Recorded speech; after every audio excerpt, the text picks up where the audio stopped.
So if you have walked across fire, raise your hand so that I can see it. I have walked across fire 8 times. I have been to 12 fire walks. I have walked 8 times. And the thing about walking across fire, because this is not a metaphor, that fire is hot, is that when your feet are at the fire and you ask yourself, is this mine to do?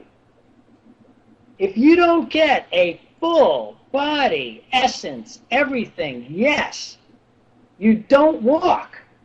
The only good reason to walk is because you get this full body essence that it is yours to do. And I have gotten that full body essence saying yes, yes, 8 times. And so 8 times I have walked across that fire and not gotten a mark on my foot. And 4 times I have not gotten a yes and have not walked. Now I have spoken to people who have walked and gotten very badly burnt at fire walks. And every one of them gave me a different answer. They said they walked because they wanted to overcome their fears. They walked because they thought they should. They walked for a myriad of reasons. And what happened was they got burnt. And not as a metaphor. They got burnt. And because there's only one reason to walk across fire. When you ask yourself, is this mine to do? You get a yes. You know. There's no doubt. And when I thought about this, I realized this was true for every area of my life. That whatever I was doing, I could ask myself, is this mine to do? And if I didn't get a full body yes, if I didn't get that full yes, I don't do it. I'm really good at not doing what is not mine to do. And I highly recommend you do the same because it is the way to get into the flow of your life. Now, some people call this the divine guidance. Some people call this intuition. I've heard a lot of people say that intuition is sometimes wrong. No, intuition is never wrong. It is your internal GPS, and it guides you brilliantly when you take the time to listen. Some people are trying to get a no out of it. Well, it's a GPS. All it knows is yes. All it knows is bringing you to that place of in direction of the way you want to go. It is the essence of who we are. And so there's this confusion that I'd like to get straight right now between intuition and instinct. Instinct is the reptilian piece of us that is fight or flight, that is about survival, and it rests in your gut. And it's important. I'm not saying that it's not. But when people talk about counterintuitive stuff, mostly they are confused. Very few things, if anything, is counterintuitive. But there's an incredible amount of stuff that's counterinstinctual. Like, for instance, turning in the direction of the skid, people say is counterintuitive. But it's not. Intuitively, we know to turn in the direction of the skid. Instinctually is when we fight it. And so we want to know the difference so that we can know, because the intuition starts in the heart and fills our bodies. And we know when it's ours to do, and we know when it isn't. If we are confused or unsure, then our intuition is not ready to say yes. Now let me tell you a couple of things about intuition. Your feet have to be at the fire. What I mean by that, it's very present. It's in the now. It's happening in this moment. It's not happening a year from now, a week from now, 10 minutes from now. When we're asking, is this ours to do, the answer we're getting has to do with the moment we're talking about. It's a very present moment thing. It's not psychic. It's not about predicting our future. It's about knowing what's true for us right here and now. And it does that brilliantly. Now, another piece of this has to do with the way I've divided up humanity. You know, lots of people divide up humanity in lots of different ways. Well, I've come up with my own way. And I call it river people and ocean people. Now, river people are those folks whose energy kind of runs in smooth little waves. You know, they're the folks who are really good at 9-to-5 jobs. They're the folks who are really good at being disciplined and doing the same thing day in and day out. And they're the folks who mostly run the world. Now, for the others of us who are ocean people, we get to a place where we try to fit in, try to be a river person. But that's not us, because our energy is in peaks and valleys. Right? We get a lot of energy, we get a lot of stuff done, and then we're tired. Now, the worst thing an ocean person can say to themselves is that they're procrastinating. Because they're not procrastinating. They're waiting for the next wave of their energy to guide them to do the work that needs doing. And then when they don't have that energy, rest and do something else. The worst thing a river person can do to an ocean person is tell them they're procrastinating. Because it's river people who can do things step by step and keep going. And they're beautiful and brilliant at that. And they keep the world moving at a particular pace. In their creativity, in their love, in their productivity.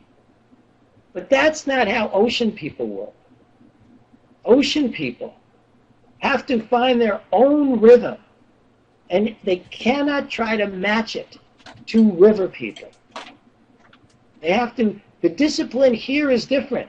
The discipline here is a deeper level of trust, a deeper level of foundation within ourselves.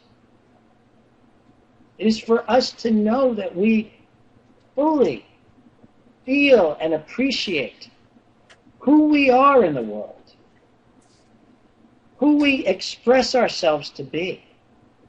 Within each of us is a guiding light, a deep guiding light that can keep us on track at all times if we take the time to ask the vital question.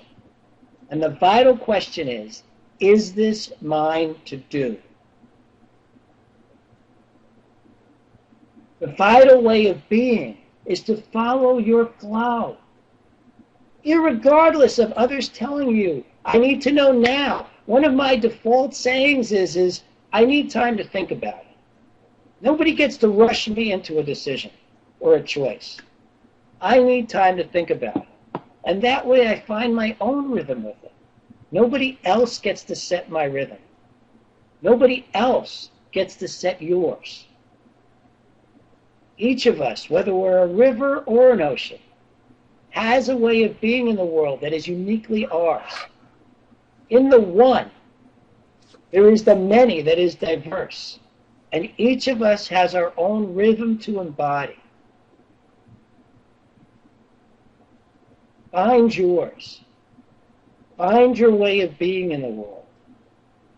Find your way of moving in life. And don't move until you know that this is yours to do. So I want you to close your eyes now and take a deep breath.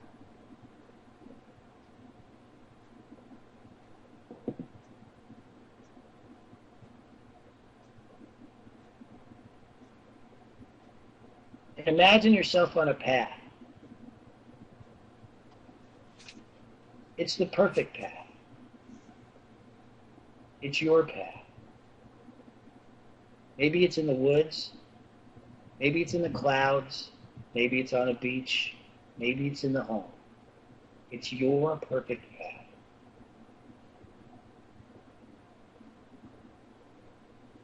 The sights, the sounds, how it feels against your skin is absolutely perfect.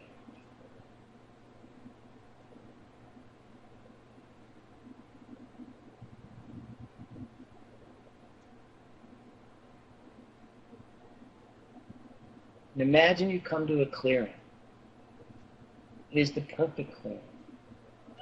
It is your sanctuary.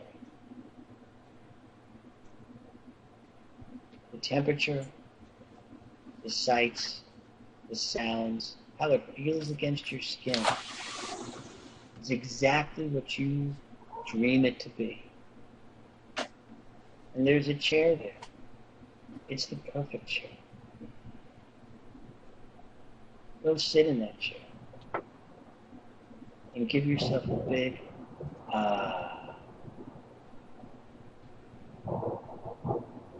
and take another deep breath and relax.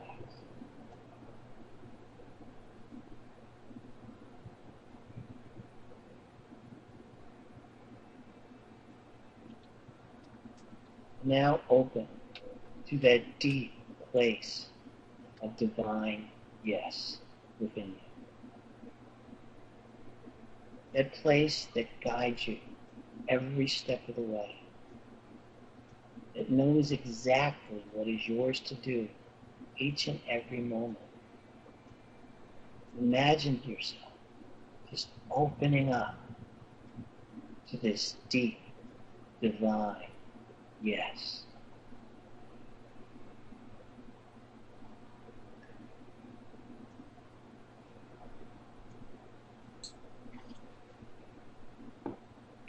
And now take a situation, any situation in your life that you may not know what to do. You may have confusion about it. You may be unsure. Take it into this place of your divine guidance and ask yourself, is this mine to do?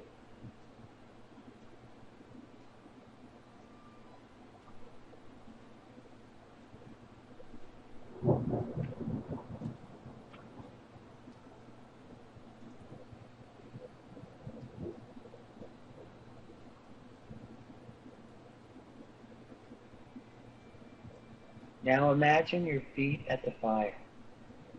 Imagine you were at a fire wall. You were at the head of the fire.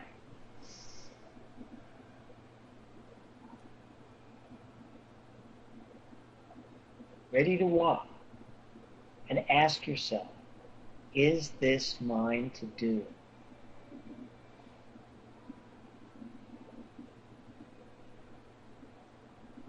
And if you get a yes, walk that fire. And if you don't get a yes, step away. There's no wrong answer here. This is about simply listening to that deep place within.